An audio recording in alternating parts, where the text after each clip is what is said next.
The chair recognizes the gentleman from Florida, Mr. Deutch, for 5 minutes. Thank you, Mr. Chairman. And General Lynch, thank you for being here. Thank you for your thoughtful and patient responses to my colleagues' questions. In the brief time that I have today, I'd like to discuss recent reports of some disturbing and dangerous and inhumane prisoner transport conditions in this country. Just last week, the New York Times, in a big story that I put together with the Marshall Project, shed light on abuses that harm thousands of prisoners who are loaded into vans by private contractors on a pay-per-mile basis. It's the same way we pay for shipping cargo in this country, and any retailer will tell you that it pays to ship in bulk. But we're not talking about pallets of laundry detergent. We're talking about human beings. We're talking about American citizens, and no matter their crime, they deserve better than the way that these transport services are treating them. The story that ran on July 6th, New York Times, recounts the horrific deaths of several individuals, one of them Stephen Gallick from South Florida. And I'll just quote briefly from the story. In July 2012, Stephen Gallick, the former owner of a home remodeling business, was living in Florida when he was arrested on an out-of-state warrant for failing to pay child support. Mr. Gallick, 46, had come to the end of a long downward spiral, overcoming a painkiller addiction, only to struggle with crippling anxiety. Now he was to be driven more than 1,000 miles to Butler County, Ohio, where his ex-wife and 3 children lived, to face a judge. Like dozens of states and countless localities, Butler County outsources the long-distance transport of suspects and fugitives. He was loaded into a van run by Prisoner Transportation Services of America, the nation's largest for-profit extradition company. Crammed around him were 10 other people, both men and women, all handcuffed and shackled at the waist and ankles. They sat tightly packed on seats inside a cage with no way to lie down to sleep. The air conditioning faltered amid 90-degree heat.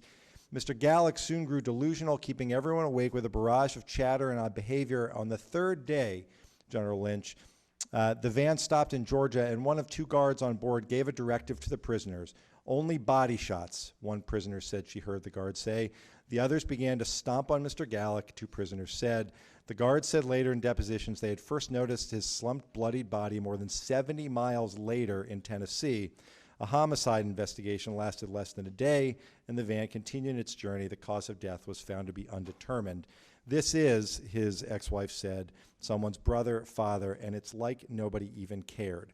So General Lynch, paying transport contractors on a prisoner per mile basis incentivizes overcrowding, overheated van cargo holds, taking shortcuts on officer training, skipping stops to arrest drivers and to relieve passengers.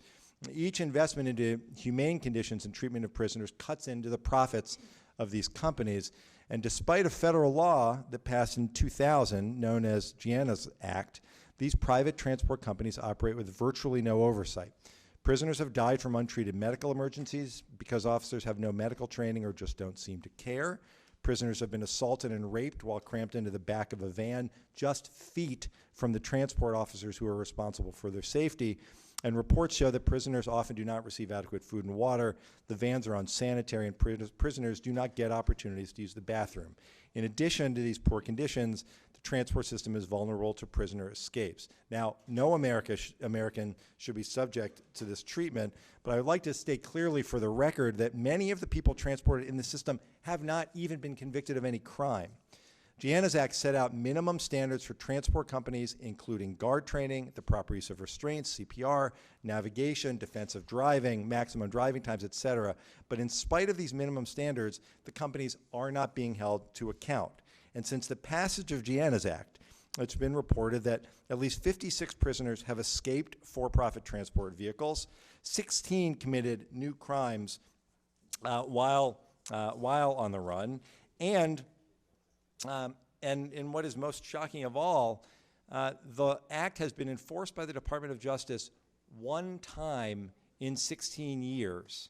One time in 16 years. So, General Lynch, I just ask, what else can be done for us to focus on an issue that we were so concerned about here in Congress 16 years ago that we passed legislation, but that legislation seemingly goes unnoticed or certainly unenforced. And I'll finish just by pointing out a quote from the chief operating officer of one of these companies who said, well, it's regulated by the Department of Justice, but I've never seen anybody come out to actually check on us. What can we do to address this problem that's resulting in the result of which is that our communities are made less safe and these prisoners are treated inhumanely. Well, Congressman, you raise an extremely important issue because, of course, the treatment of all those within the criminal justice system at every point throughout that system has to be humane and fair, regardless of their status, whether they're convicted or not. And certainly pretrial is just as important a situation and a status as well.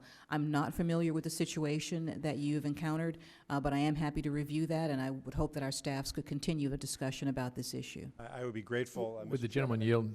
yield? Yeah, I would be happy to yield. I thank the gentleman for raising this issue, and if the general would look into this in depth and report back to the committee, in addition to Mr. Deutch, we would very much